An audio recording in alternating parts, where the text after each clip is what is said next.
Commander Sarah Chun stood at the observation deck of the Earth Defense Station, watching the last of the refugee ships disappear into hyperspace. The stars looked different now, colder somehow, as if they too knew what was coming. Behind her, the steady hum of activity filled the command center as officers coordinated the largest military mobilization in human history. "Ma'am, we're receiving the final transmission from the Galactic Council," Lieutenant Morrison announced, his voice carrying across the bustling bridge. Sarah turned, her jaw set with determination. "Put it through, Lieutenant." The holographic display shimmered to life, revealing the imposing figure of High Chancellor Vextar, his 6 arms spread wide in what humans had learned was a gesture of absolute authority among his species. The Zeltharian's blue-scaled face showed no emotion, but his yellow eyes glowed with satisfied malice.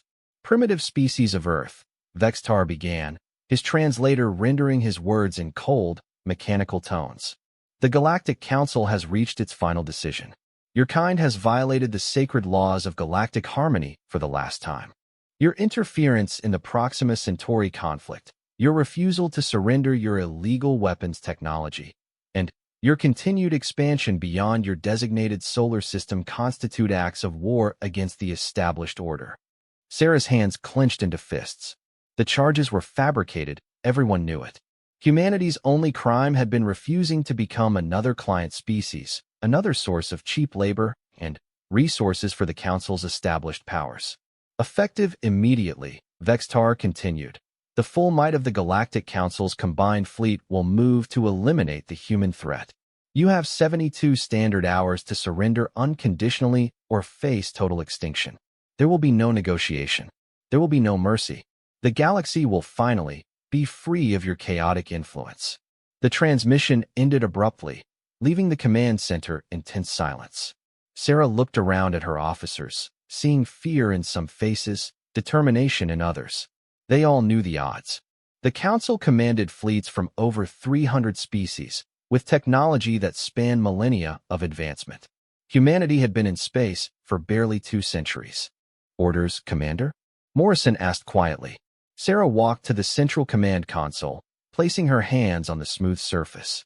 Data streams flowed across the screens, showing defensive positions, fleet deployments, and resource allocations. Earth's military might look pathetic compared to what was coming for them. "Send word to all fleet commanders," she said, her voice carrying to every corner of the bridge. "Implement Protocol Omega. All civilian populations are to be evacuated to the outer colonies immediately.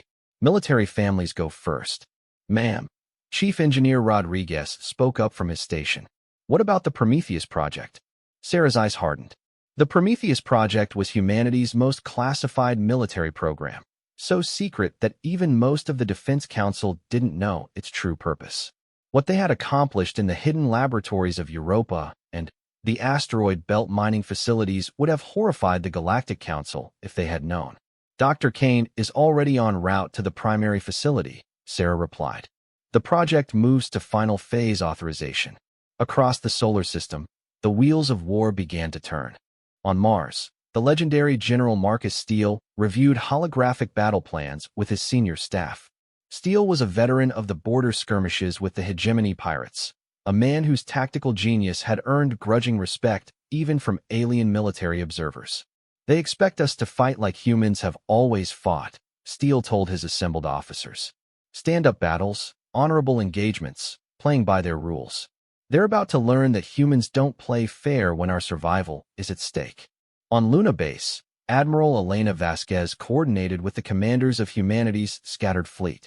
300 ships seemed like nothing against the thousands the Council would bring, but every vessel had been upgraded with technology that officially didn't exist.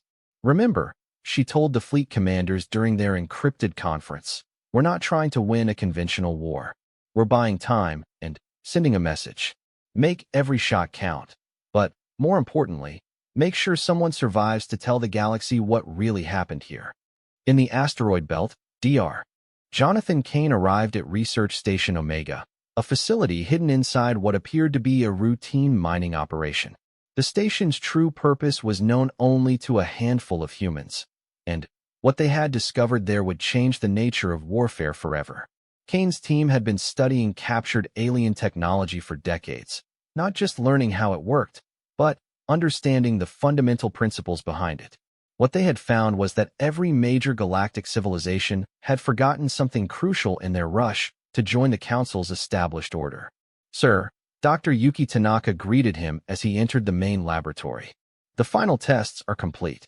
The prototype performed beyond all expectations. Kane nodded grimly. "Show me the data." The laboratory was vast, filled with equipment that blended human engineering with technologies reverse-engineered from a dozen alien species. At its center sat a device no larger than a basketball, its surface covered in intricate patterns that seemed to shift and change when observed directly. "We call it a quantum cascade generator," Dr. Tanaka explained, pulling up holographic displays of test data. "By manipulating quantum foam at the subatomic level, we can create chain reactions that propagate through hyperspace itself. In simple terms, Doctor, we can make stars go nova, sir. Or more precisely, we can destabilize the quantum structure that keeps them burning steadily. The effect propagates through any connected hyperspace lanes, meaning we can target multiple systems simultaneously." Kane stared at the device, feeling the weight of what they had created. It was a weapon that could end civilizations, destroy entire star systems, remake the galactic order with the press of a button. It was also humanity's only chance for survival. "How many systems can it affect?" he asked quietly. "Initial models suggest anywhere from 50 to 200 systems, depending on hyperspace lane density. The Council's core worlds are all interconnected through the primary transit network. One properly placed detonation could eliminate the Council's ability to wage war," Kane finished. "Along with billions of innocent lives." Dr. Tanaka nodded solemnly. "That's why we've also developed the containment protocols. We can limit the effect to uninhabited systems, or even create selective cascades that only affect artificial structures while leaving planets intact." Kane's communication device chimed with an encrypted message from Earth Command. The Council's ultimatum had been delivered. 72 hours until the largest armada in galactic history arrived to exterminate humanity. "Activate the production facilities," Kane ordered. "I want 50 units ready for deployment within 60 hours. "Sir, the Ethical Review Board hasn't dash. The Ethical Review Board is being evacuated to Alpha Centauri along with everyone else's families, Doctor. This isn't about ethics anymore. It's about survival." Back on Earth, Sarah Chin walked through the halls of the Global Defense Headquarters, past offices being hastily emptied and servers being wiped clean. Humanity's leadership was scattering to the winds, taking with them the accumulated knowledge and culture of their species. She stopped at the memorial wall, where the names of every human who had died in space were inscribed in simple black letters. The list was shorter than it should have been, because humanity was young among the stars, but each name represented dreams cut short, potential unrealized. "They think we're primitives," she said to the wall, to the memory of friends and colleagues who had died exploring the galaxy. "They think we're just another species to be conquered and controlled. They're about to learn what happens when you threaten a human's family." The communication system crackled to life throughout the facility. "All personnel, this is Commander Chun. As of this moment, Earth is under martial law. Evacuation protocols are in effect for all non-essential personnel. This is not a drill. This is not a negotiation. This is war." In orbit above Earth, the massive defense platforms came online, their weapon systems charging for the first time in anger. The platforms were humanity's public face of defense, visible to any alien observer with the right sensors. What wasn't visible were the modifications that Dr. Kane's team had made, the quantum resonance chambers hidden within their hulls. Captain James Wright stood on the bridge of the battleship UES Defiance, flagship of Earth's Third Fleet. Around him, his crew prepared for a battle they all knew they couldn't win by conventional means. "Sir," his tactical officer reported, "long-range sensors are picking up hyperspace distortions at the edge of the system. Looks like advanced scouts." Wright nodded calmly. The Council was testing their defenses, probing for weaknesses. Let them look. What they would find was exactly what humanity wanted them to see. "Signal all ships," Wright ordered. "Defensive formation Delta. Make it look good, people. We want them confident when the main fleet arrives." The advanced scouts were small, fast ships crewed by hegemony mercenaries. They danced through the outer system, mapping human defensive positions and analyzing weapon signatures. To them, humanity looked exactly as expected, a primitive species with crude weapons and predictable tactics. What they didn't notice were the quantum field generators hidden throughout the asteroid belt, or the way Earth's magnetic field had been subtly modified to create a massive resonance chamber. They cataloged the human ships, counted the weapons platforms, and calculated victory margins for their employers. In the hidden command bunker beneath the Swiss Alps, Director Margaret Hayes watched the intelligence reports flow in from across the galaxy. As head of Human Intelligence Services, she commanded a network of operatives and assets that even the Galactic Council underestimated. "Ma'am," Agent Collins reported, "our sources in the Council hierarchy confirm the fleet composition.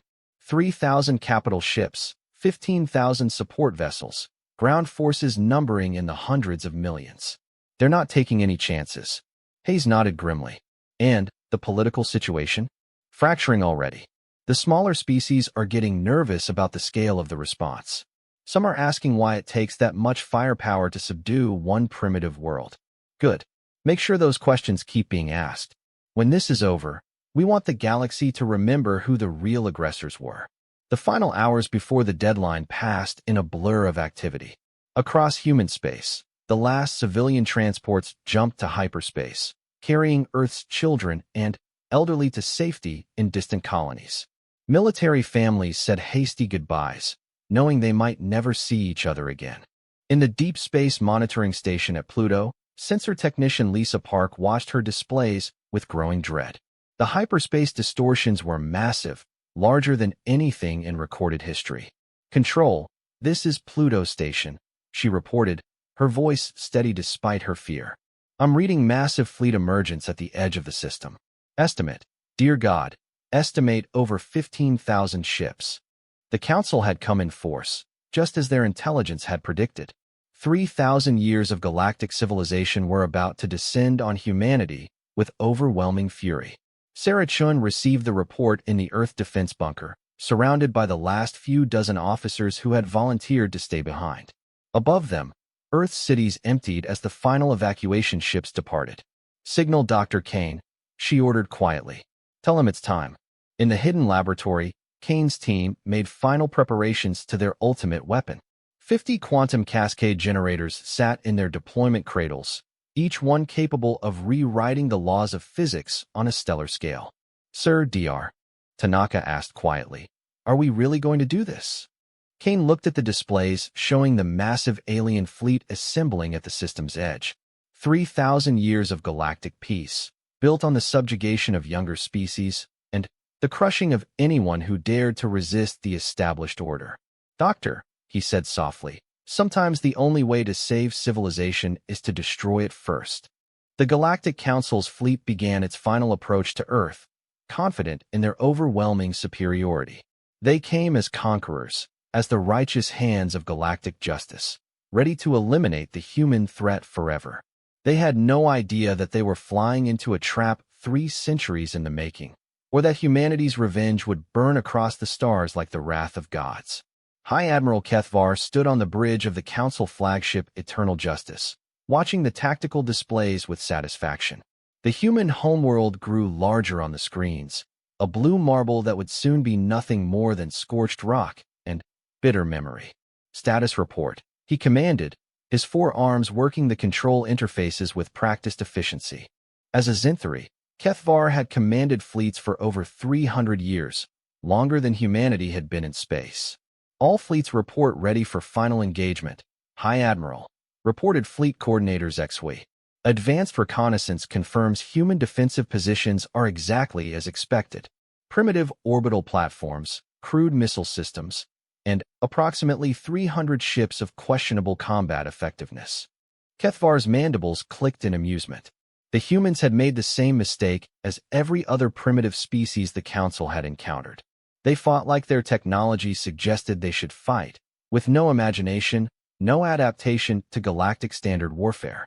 "Begin the demonstration phase," he ordered. "Destroy their outer defensive platforms. Let them see the futility of resistance before we offer final terms."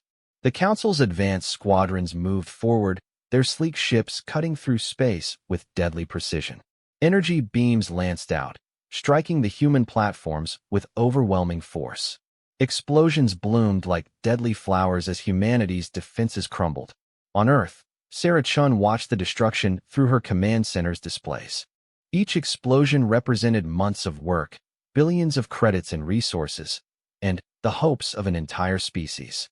But she felt no despair, only cold anticipation. Estimate 30% of outer platforms destroyed, reported Lieutenant Morrison. Shall I signal the defense fleet to engage? Negative, Sarah replied calmly. Let them finish their demonstration. We want them confident. The Council fleet continued its methodical destruction of human defenses. To the alien commanders, it looked exactly as it should. A primitive species watching helplessly as superior technology demonstrated the futility of resistance. What they didn't see were the subtle modifications in the wreckage, the quantum field generators that activated as each platform died, creating an invisible web of exotic energy that grew stronger with every destruction. Admiral Elena Vasquez commanded the human defense fleet from the bridge of UES Retribution. Around her, 300 human ships hung in space like minnows facing sharks. Her crews were good, the best humanity had to offer, but everyone knew the odds. Ma'am, her tactical officer reported. Council fleet is moving to optimal firing positions. They're taking their time, making it a show. Elena nodded. The Council loved their demonstrations of power, their displays of absolute superiority.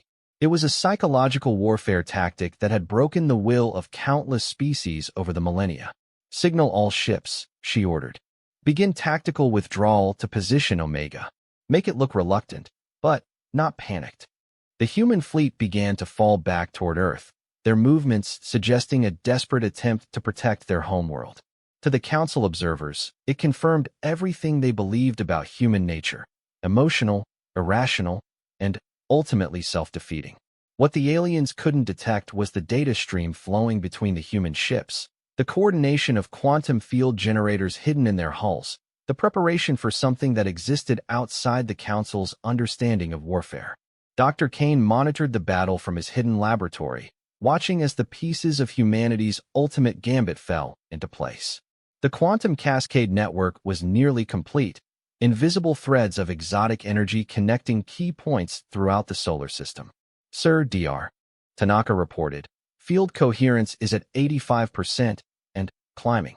The Council ships are moving into optimal positions for maximum cascade effect. Kane nodded grimly. The beauty of the plan was its simplicity. The Council's own tactics, their need to demonstrate overwhelming superiority, were positioning them perfectly for their own destruction. Begin final countdown, he ordered. Time to show the galaxy what happens when you threaten humanity's children. High Admiral Kethvar watched the human fleet's retreat with professional satisfaction. Everything was proceeding according to established doctrine. Soon the primitive species would surrender or face complete annihilation. Sir, his intelligence officer reported, we're detecting some unusual energy readings from the destroyed platforms. Shall we investigate? Kethvar waved a dismissive arm.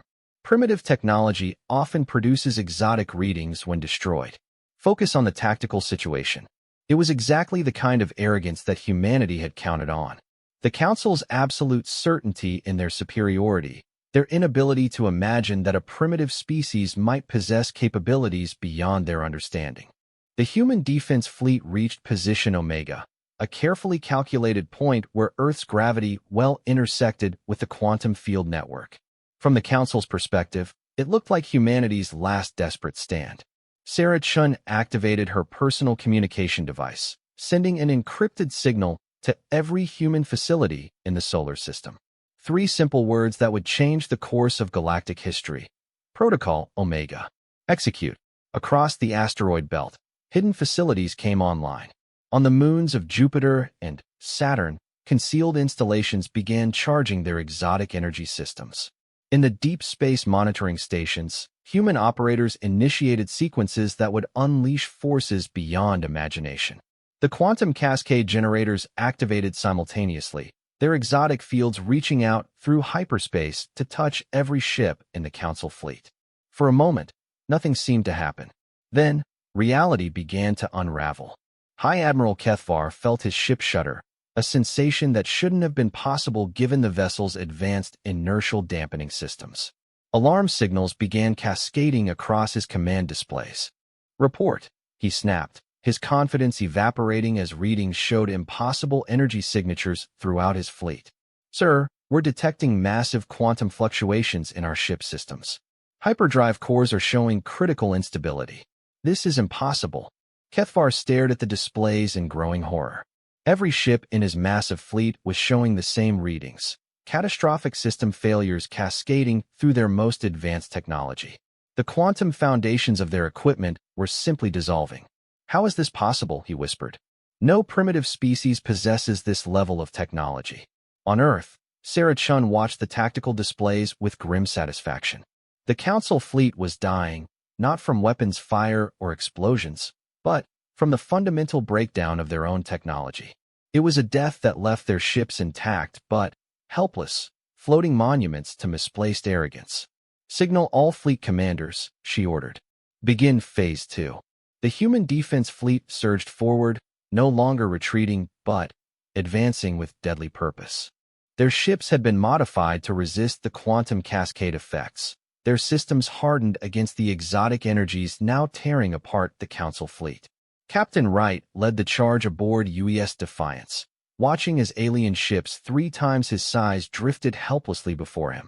Their weapons were offline, their shields collapsed, their engines dead. "This is for every human who died because you thought we were inferior," he said quietly. Then, louder, "All ships, open fire." Humanity's revenge began with methodical precision. Ship after ship of the once mighty Council fleet died under human guns, their crews helpless to defend themselves. It was not a battle but an execution, carried out with the cold efficiency that had made humans feared throughout the galaxy's criminal underworld.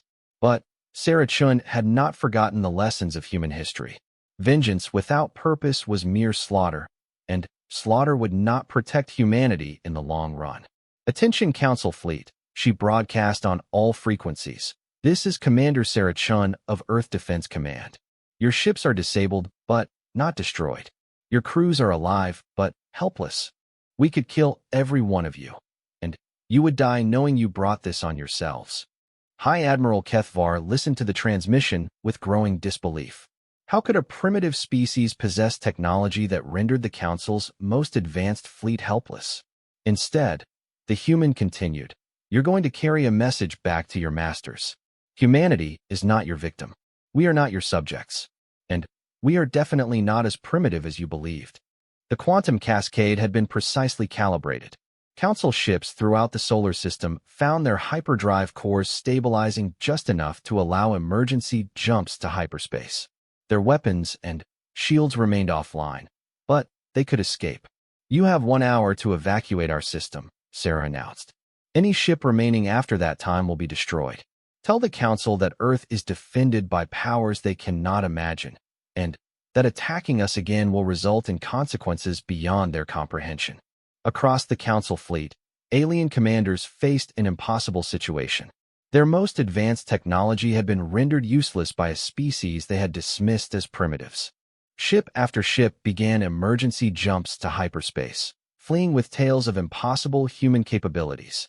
Dr. Kane watched the evacuation from his hidden laboratory, feeling the weight of what they had accomplished.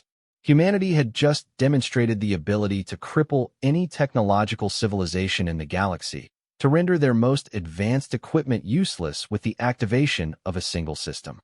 "Sir," Dr. Tanaka asked quietly, "what happens now?"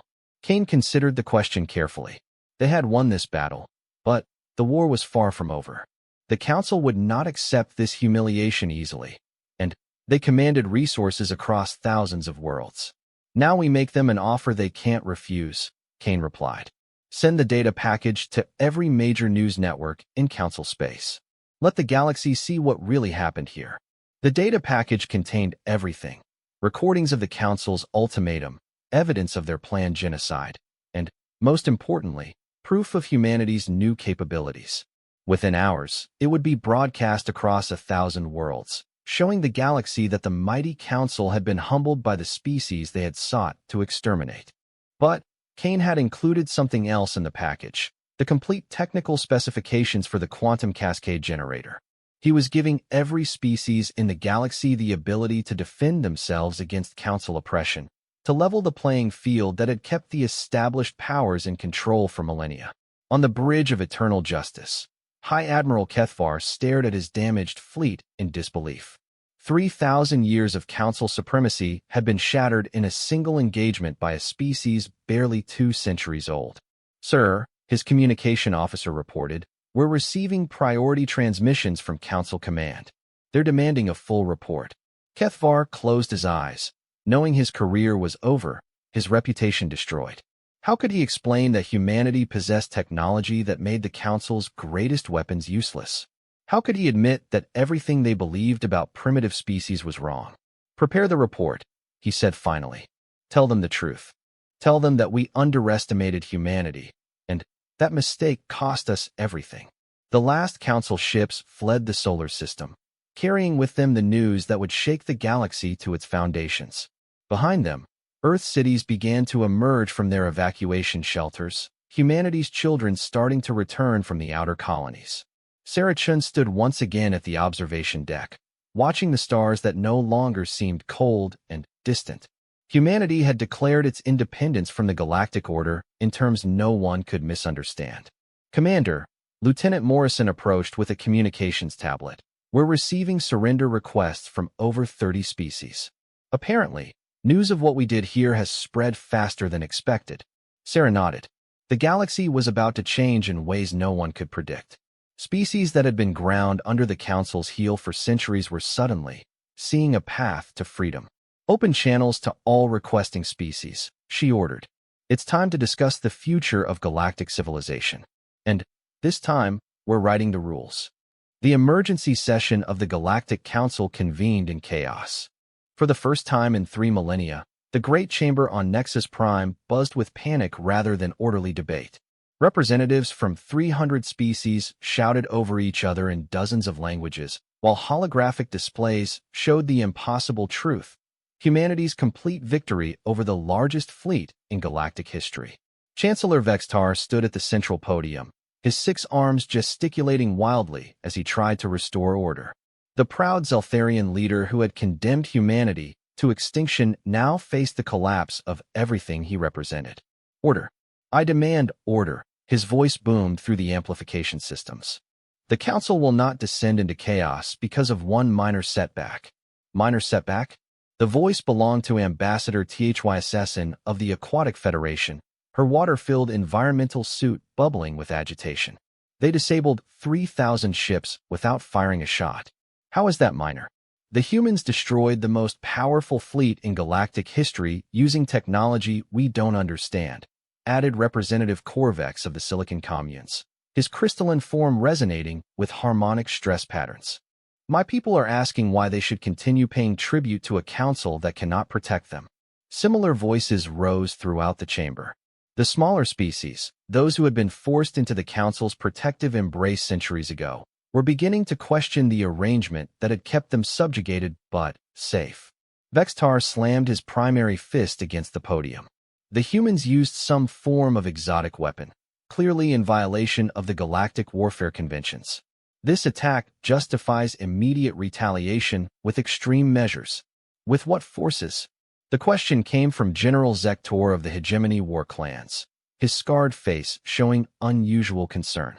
"Half our remaining fleets are demanding defensive positions around their home systems. No one wants to face whatever technology did this to Admiral Kethvar's ships." The truth was spreading throughout the chamber as reports came in from across Council space. The technical data humanity had broadcast showed weapon capabilities that made traditional defenses meaningless. Any species with the right knowledge could now build devices that would cripple the most advanced starships. High Counselor Merthak of the Ancient Archives, the eldest member of the Council, rose slowly from his seat. His species had been spacefaring when most others were still primitive, and his words carried the weight of millennia. "Esteemed colleagues," he began, his voice carrying despite his age, "I have lived through 6 major galactic conflicts and witnessed the rise and fall of dozens of civilizations. What we face now is not merely a military defeat, but the end of the established order. The chamber fell silent. Merthak rarely spoke, and when he did, the council listened. For 3,000 years, we have maintained peace through superior technology and overwhelming force. We told ourselves we were protecting primitive species from themselves, guiding them toward civilization. In truth, we were creating a system that benefited the established powers while keeping newer species as vassals. You speak treason, Ancient One, Vextar hissed. Merthak's ancient eyes fixed on the Chancellor with surprising intensity. I speak truth, young Zeltharian. And the truth is that humanity has shown every oppressed species in the galaxy how to break their chains. Meanwhile, aboard the human diplomatic vessel UES Harmony, Ambassador Jennifer Walsh prepared for the most important negotiation in human history. The ship was one of Earth's newest designs, built specifically for this moment with technology that would have been impossible without the quantum cascade research. Ma'am, her aide Marcus Thompson reported, we're receiving communication requests from over 200 species. Some are offering military alliances, others are asking for technical assistance, and a few are requesting formal protection under Earth's defensive umbrella. Jennifer nodded, reviewing the files on each species. Many were small civilizations that had been absorbed by the Council generations ago, their independence traded for protection they might not have needed. Others were more recent additions, species whose first contact with galactic civilization had come through Council conquest rather than invitation. What about the major powers? She asked. The Hegemony War clans are requesting a formal non-aggression pact. The Silicon Communes want to negotiate trade agreements for quantum cascade technology. The Aquatic Federation is asking for security guarantees for their core systems. Jennifer smiled grimly. 3 days ago, these same powers had been preparing to watch humanity's extinction. Now they were scrambling to align themselves with Earth's new position of strength. Schedule individual meetings with all of them, she decided. But first, I want to address the smaller species. They're the ones who've suffered under Council oppression the longest. The first meeting was with Ambassador Kleekta of the Flowering Peoples, a plant-based civilization that had been forced into the Council's agricultural collective centuries ago.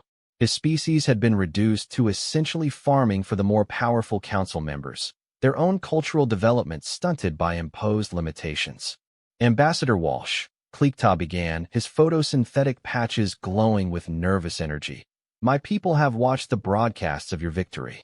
For 300 years, we have grown crops to feed Council worlds while our own children barely received adequate nutrition. We wish to know, is freedom truly possible? Jennifer leaned forward, her expression sincere. Ambassador Kleekta, Earth believes every species has the right to determine its own destiny.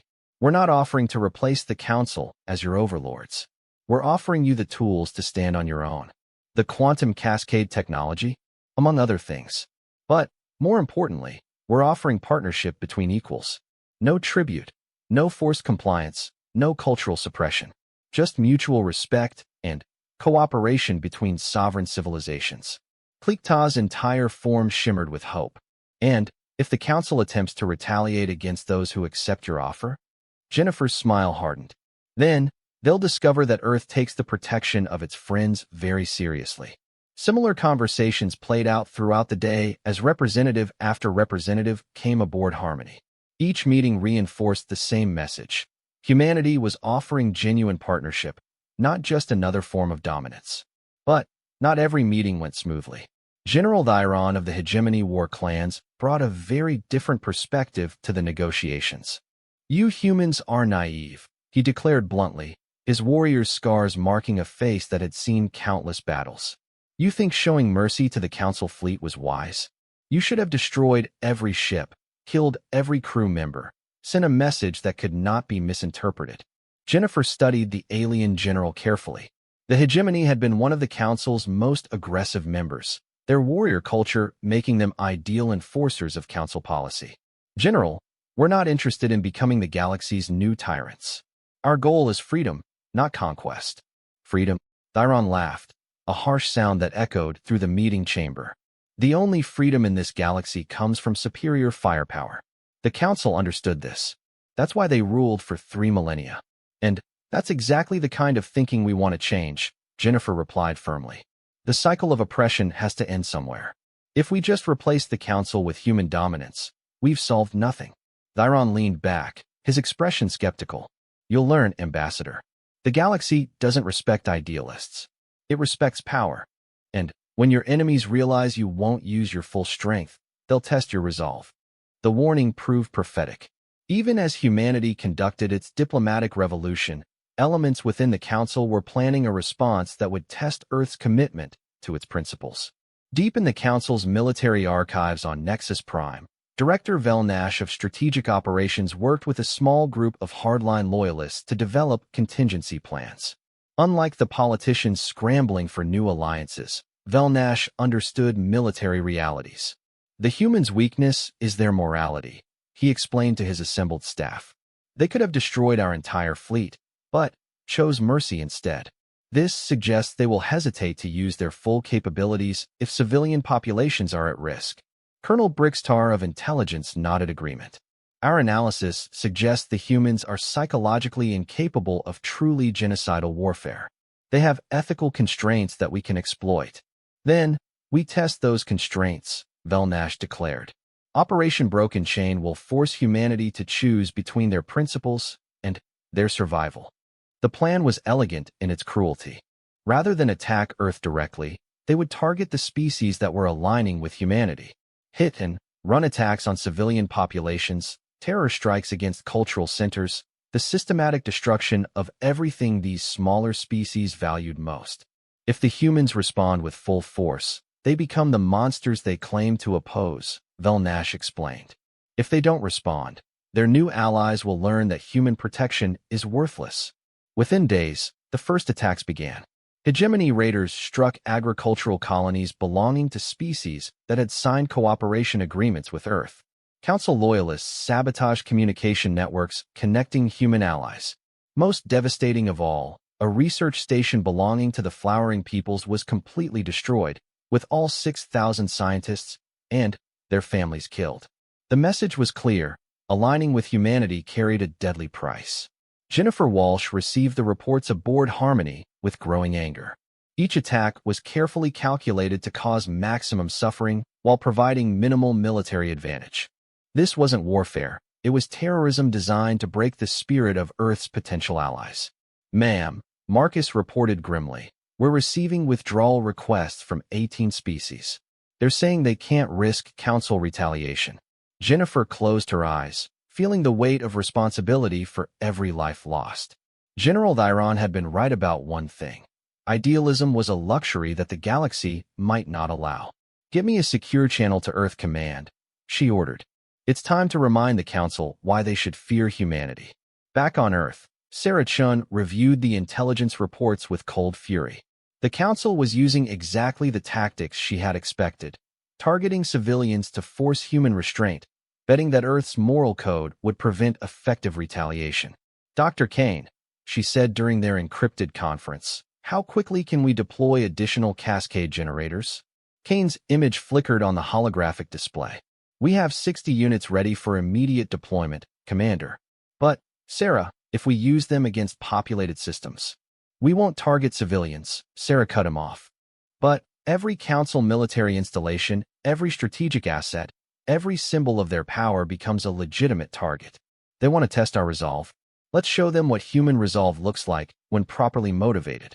The second phase of humanity's war against the Council would be unlike anything the galaxy had ever seen. No longer content with defensive actions, Earth was about to demonstrate that human mercy was a choice, not a weakness. And when that mercy was withdrawn, the consequences would burn across the stars like the judgment of an angry god. The Council's war room deep beneath Nexus Prime hummed with desperate activity as Director Vel Nash monitored the results of Operation Broken Chain. Initial reports had been encouraging. Several species had withdrawn their support from humanity after the targeted strikes. But the latest intelligence suggested something had gone very wrong. Sir, Colonel Brixtar reported, his voice tight with concern, we're detecting massive hyperspace distortions throughout Council territory. Hundreds of them, all following patterns consistent with human quantum cascade deployment. Vel Nash stared at the tactical displays. watching as red warning signals appeared across the holographic map of Council space. Each signal represented another cascade generator coming online, another piece of Council infrastructure about to become vulnerable. How is this possible? Our intelligence indicated humanity had limited production capabilities for their exotic weapons. Sir, his tactical analyst interrupted. We may have severely underestimated human industrial capacity. Initial assessments were based on their known shipyard capabilities, but these cascade generators appear to be manufactured using entirely different production methods. What the Council couldn't know was that humanity had learned from their own industrial history. The quantum cascade generators weren't built in massive shipyards that could be targeted and destroyed. Instead, they were manufactured in thousands of small facilities scattered across human space, using modular components that could be assembled by civilian technicians. Dr. Kane had designed the system specifically to prevent the kind of strategic bombing campaign that had once devastated Earth during the resource wars. Every mining operation, every orbital refinery, every small manufacturing hub could produce cascade components. Humanity's entire civilization had become a weapons factory. Admiral Elena Vasquez commanded the operation from her flagship UES Retribution, now leading a fleet that bore little resemblance to the desperate defenders who had faced the Council's armada just weeks ago. Human ships bristled with quantum cascade projectors, their hulls modified to channel exotic energies that could cripple any artificial system. Admiral, her tactical officer reported. All cascade generators report ready for synchronized deployment. Target list has been confirmed. Military installations, strategic infrastructure, and government facilities. No civilian populations. Elena nodded grimly. The target list had been carefully chosen to demonstrate humanity's capabilities without crossing the line into genocide. Every Council military base, every strategic shipyard, every administrative center that supported their war machine was about to discover what it meant to face human technology. Signal all units, she ordered. Execute retribution protocol. Show them what happens when they target our friends. The attack began simultaneously across 300 star systems. Quantum cascade generators activated in perfect synchronization, their exotic fields reaching out through hyperspace to touch every significant Council installation in their assigned sectors. On the fortress world of Keth Prime, Admiral Jorvok watched his command center's displays flicker and die as cascade energies washed over the facility. Emergency lighting activated as backup systems tried to compensate for the total failure of their primary technology. Status report, he barked, but his communication systems were as dead as everything else. Similar scenes played out across Council space, as the most advanced military installations in the galaxy found themselves reduced to primitive conditions. Starships drifted helpless as their engines died. Orbital platforms became floating debris as their station-keeping systems failed. Even personal devices stopped functioning as the cascade effect propagated through any sufficiently advanced technology. But what truly terrified the Council leadership wasn't the scope of the attack, it was the precision. Every cascade field had been carefully tuned to affect only specific targets. Civilian settlements remained untouched, their basic technology continuing to function normally. It was a demonstration of surgical precision that made their own clumsy terrorist attacks look barbaric by comparison. Chancellor Vextar stood in the Council's emergency bunker, one of the few facilities on Nexus Prime still partially functional after the Cascade strike. Around him, the surviving Council leadership faced the impossible reality of their situation. How many installations? He asked quietly. Over 90% of our military infrastructure, General Zektor reported, his warriors' pride broken by the magnitude of the defeat. 60 major shipyards, 300 fortress worlds, every strategic command center in Council space. All offline, possibly permanently. And our fleets. Dead in space. Every ship more advanced than a chemical rocket has been rendered inoperable. We've lost the ability to project power beyond our home systems. Vextar sank into his chair, the weight of 3 millennia of galactic dominance crashing down around him. In a single coordinated strike, humanity had dismantled the Council's ability to wage war, govern their territories, or maintain their technological advantage. Sir, his aide approached hesitantly. We're receiving a communication from the human diplomatic vessel. Ambassador Walsh is requesting permission to address the council. Vextar almost laughed. After crippling their civilization, the humans wanted to talk. The audacity was almost admirable. Very well. Put her through. Jennifer Walsh appeared on the chamber's main display, her image transmitted from Harmony despite the cascade effects. Human technology seemed immune to their own weapons, another reminder of how thoroughly they had been outmaneuvered. Chancellor Vextar, members of the Galactic Council, she began formally, I come to you not as a conqueror, but as someone offering a path forward. A path forward. Vextar's voice dripped with bitter sarcasm. You've destroyed our civilization. What path could possibly remain? The same path we offered from the beginning, Jennifer replied calmly. Partnership between equals. An end to the system that has kept younger species in bondage while enriching the established powers. You expect us to negotiate after this attack. I expect you to recognize reality. Your military is crippled, your infrastructure destroyed, your ability to maintain control over unwilling subjects eliminated. You can continue fighting a war you cannot win, or you can help us build something better. In the background, other council members were beginning to whisper among themselves. The implications of humanity's demonstration were sinking in. They had the power to destroy galactic civilization, but chose restraint instead. High Counselor Merthak rose slowly from his seat. Ambassador Walsh, what exactly are you proposing? Jennifer's expression softened slightly. A new galactic order based on voluntary cooperation rather than imposed hierarchy. The dissolution of the Council's tributary system. The right of every species to determine its own destiny. And the establishment of mutual defense agreements that protect all members equally. And if we refuse? Vextar demanded. Then, you'll remain isolated on your crippled worlds while the rest of the galaxy moves forward without you. Your choice, Chancellor. The transmission ended, leaving the council chamber in stunned silence. Outside, reports continued to pour in from across their former empire.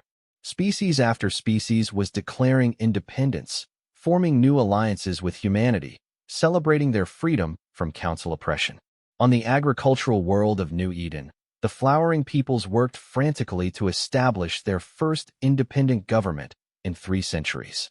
Ambassador Kleekta coordinated with human advisors who had arrived to provide technical assistance and security guarantees. The cascade generators will protect your system from any council retaliation, explained Captain Martinez of the Earth Defense Corps. Our commitment to your independence is absolute. Kleekta's photosynthetic patches glowed with gratitude. Captain, my people have dreamed of this day for generations. To grow crops for our own children. To develop our culture without council interference. It seems like a miracle. It's not a miracle, Ambassador. It's justice. And humanity will ensure it remains permanent. Similar scenes played out on dozens of worlds as liberated species began the difficult process of rebuilding their independence. Human advisors provided technical assistance, human ships offered protection, and human cascade generators ensured that any attempt at reconquest would fail. But not every species embraced the new order with enthusiasm. The hegemony war clans found themselves facing an identity crisis as their warrior culture struggled to adapt to a galaxy where military might no longer guarantee dominance. General Thyron met with human representatives on the neutral station of Haven Point, his scarred face showing the strain of recent events. Your species has upended everything, he told Admiral Vasquez bluntly. For 10,000 years, my people have lived by the principle that strength creates order. Now you tell us strength is irrelevant. Elena considered her response carefully. General, we're not saying strength is irrelevant. We're saying it should be used to protect rather than oppress. Your people's warrior traditions could serve a valuable purpose in the new galactic order. As what? Mercenaries for hire. As peacekeepers. Protectors of worlds that cannot protect themselves. Guardians of the weak against those who would exploit them. There's honor in that kind of strength. Thyron's expression remained skeptical, but Elena could see the idea taking root. A warrior culture needed purpose, and protecting the innocent might provide the meaning his people required. Meanwhile, on Earth itself, the political establishment grappled with humanity's sudden transformation into a galactic superpower. President Martinez convened emergency sessions with world leaders to address the implications of their new position. "We never wanted to rule the galaxy," she told the assembled representatives. "But we can't abandon the species that are looking to us for protection and guidance. The Cascade technology has made us the most powerful civilization in galactic history," added Director Hayes of Human Intelligence. "With great power comes great responsibility. We have to decide what kind of galactic citizens we want to be." Dr. Kane joined the discussion via hologram from his research station. "The Cascade generators have given us unprecedented influence, but they've also made us targets. Every remaining Council loyalist, every ambitious warlord, every species that benefited from the old order will be looking for ways to bring us down." Sarah Chun, now promoted to Supreme Commander of Earth Defense, nodded agreement. "We need to be prepared for asymmetric warfare. The Council may not be able to fight us directly anymore, but they can still cause tremendous damage through terrorism, sabotage, and proxy conflicts." President Martinez stood, her expression resolute. "Then, we'll deal with those threats as they arise. But we won't let fear drive us back into isolation. The galaxy is watching to see what kind of leaders humanity will be. Let's show them." The meeting concluded with a series of decisions that would shape human policy for generations. Earth would maintain its quantum cascade arsenal, but use it only for defensive purposes. Human advisors would assist liberated species, but wouldn't impose Earth's values or systems. Most importantly, humanity would work toward the establishment of a new galactic organization based on voluntary membership and mutual respect. As the weeks passed, the old order continued to crumble while something new took its place. The Galactic Council's tributary system collapsed as species after species declared independence. Trade routes that had once enriched Council worlds now connected free civilizations in networks of mutual benefit. But, in the shadows, the remnants of Council power plotted their return. Chancellor Vextar and his hardline supporters refused to accept their defeat, working in secret to develop new weapons and strategies that might overcome humanity's technological advantage. The war was far from over, but humanity had proven that even the most established tyranny could be brought down by those brave enough to fight for freedom. The galaxy would never be the same, and Earth's children would inherit a universe where their values had room to flourish. The question now was whether humanity could maintain its principles while wielding the power to reshape civilization itself. 1 year after the Cascade War, as historians were already calling it, the galaxy bore little resemblance to the rigid hierarchy that had existed under Council rule. Ambassador Jennifer Walsh stood before the assembled representatives of over 400 species in the newly constructed Galactic Assembly on Haven Station, a neutral facility built specifically to house the new democratic government. The contrast with the old Council chamber was striking. Instead of tiered seating that reflected species hierarchy, the assembly featured circular arrangements where every representative sat as equals. Translation technology ensured that every voice could be heard, every opinion considered. The Galactic Charter has been ratified by 312 member species, Jennifer announced to the assembled delegates. For the first time in galactic history, we have a governing body based on voluntary participation and mutual respect. The applause that followed came from dozens of species that had never before been allowed to participate in galactic governance. Former Council subjects now sat alongside their former masters, contributing to debates that would shape the future of civilization. But not everyone celebrated the new order. In a heavily shielded bunker on the dead world of Nexus 7, Chancellor Vextar coordinated with the remnants of Council loyalist forces. The facility had been built in absolute secrecy using pre-cascade technology that human sensors couldn't easily detect. Status report, he demanded from his assembled commanders. Operation Ghost Protocol is proceeding on schedule, reported Admiral Kesvar, one of the few high-ranking Council officers who had escaped the cascade attacks with his reputation intact. We've infiltrated 37 former Council worlds, established weapons caches on 80 installations, and recruited over 2 million volunteers for our Liberation Army. Vextar's 6 arms gestured approvingly. The Council might have lost its formal power, but its supporters hadn't simply disappeared. Millions of beings across the galaxy had benefited from the old system and resented humanity's revolution. What about the cascade countermeasures? Dr. Hexnoth believes his quantum shielding technology can protect our ships from human cascade weapons, reported the facility's chief scientist. Initial tests suggest a 70% survival rate for properly equipped vessels. It wasn't perfect, but it was enough to give them hope. The Council had spent a year preparing for this moment, gathering resources, recruiting allies, and developing new weapons designed specifically to counter humanity's technological advantage. Begin Phase 1, Vextar ordered. Let's remind the galaxy what happens when the natural order is disrupted. The first attacks came without warning.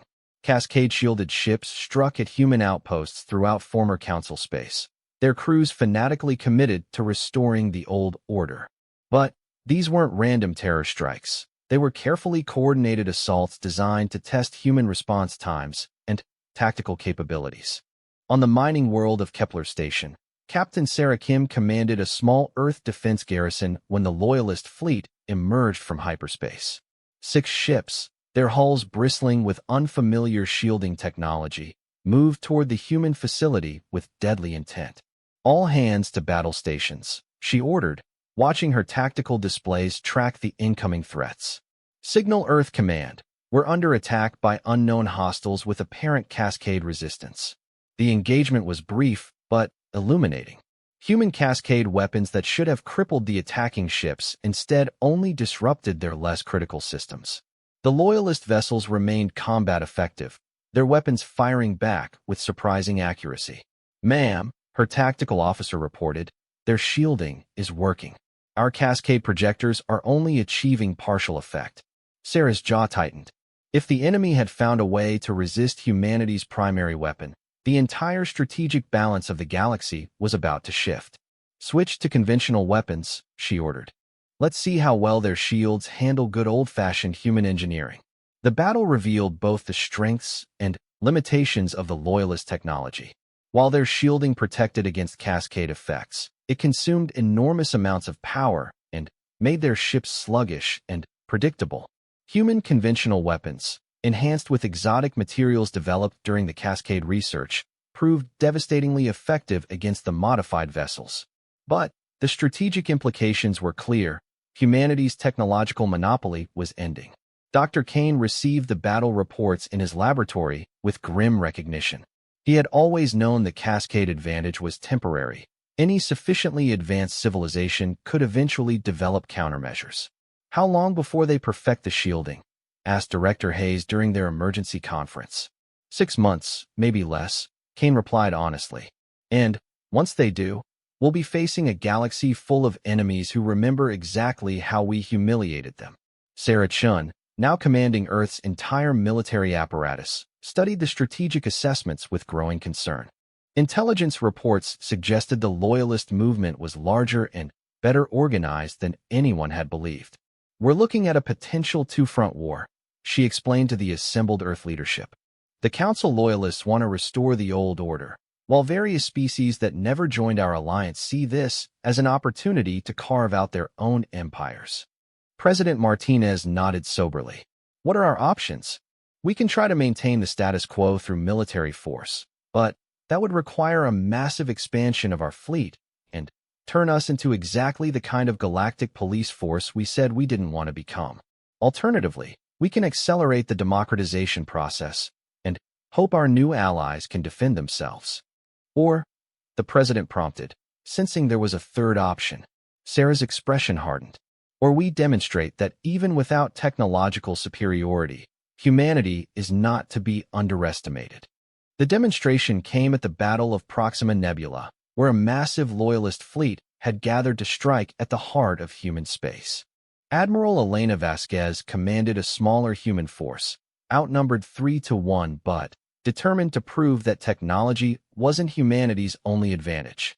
"All ships, implement the Henderson maneuver," she ordered, referring to a tactical doctrine developed specifically for fighting cascade-shielded opponents. The human fleet scattered into seemingly random formations, their ships weaving through the nebula's exotic matter clouds with precision that seemed almost supernatural. To the Loyalist commanders, It looked like humanity was fleeing in panic. They were wrong, sir, reported the tactical officer aboard the Loyalist flagship Eternal Order. The human ships are moving in irregular patterns. Our targeting computers are having difficulty maintaining locks. Admiral Zethkar, the Loyalist fleet commander, watched the displays with growing frustration. Humans had developed their space combat doctrine through centuries of science fiction and strategic gaming, creating tactical approaches that seemed chaotic to alien minds but followed subtle patterns that human crews intuitively understood. All ships, pursue and engage, he ordered. Don't let them escape into the nebula's deep regions. It was exactly what Elena had hoped for. As the Loyalist fleet pursued her scattered ships, they were drawn deeper into the nebula where their larger vessels became vulnerable to the exotic radiation that human ships had been specifically designed to exploit. Now, Elena commanded, execute retribution formation. The scattered human ships suddenly reversed course, their positions revealing themselves to be carefully planned ambush points throughout the nebula. The Loyalist fleet found itself surrounded, their cascade shielding useless against conventional weapons enhanced with nebula-charged exotic matter. The battle lasted 6 hours and ended with the complete destruction of the Loyalist force. More importantly, it sent a clear message to every potential enemy in the galaxy.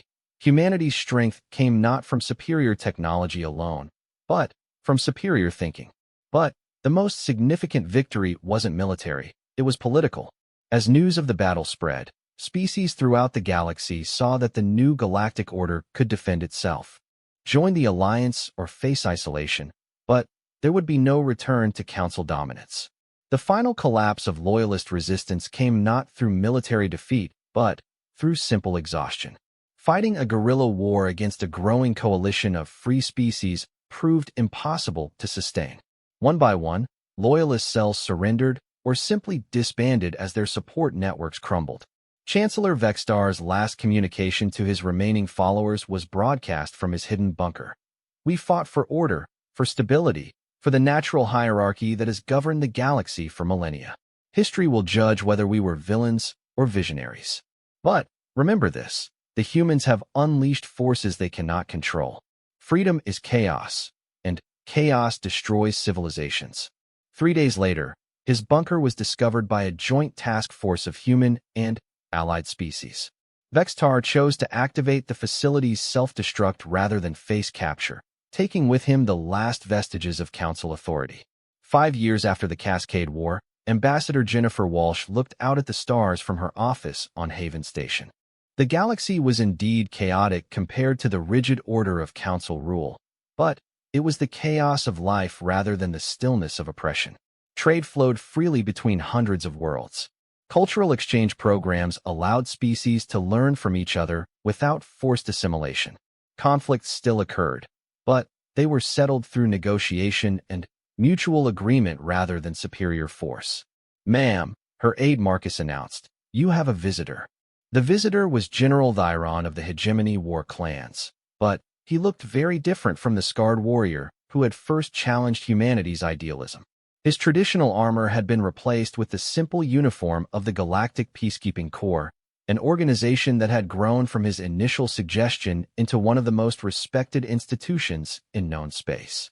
Ambassador, he said formally, I've come to submit my final report as Corps Commander before retirement. Jennifer accepted the data pad with genuine warmth. Still thinking humanity is too idealistic, General? Thyron's weathered face showed the ghost of a smile. I was wrong, Ambassador. Idealism backed by strength is the most powerful force in the universe. My people have found more honor in protecting the weak than we ever did in conquering them. As he left, Jennifer returned to her contemplation of the stars. Humanity had achieved its revenge against the Galactic Council not through destruction, but through transformation. They had proven that even the most entrenched tyranny could be overcome by those willing to fight for something better.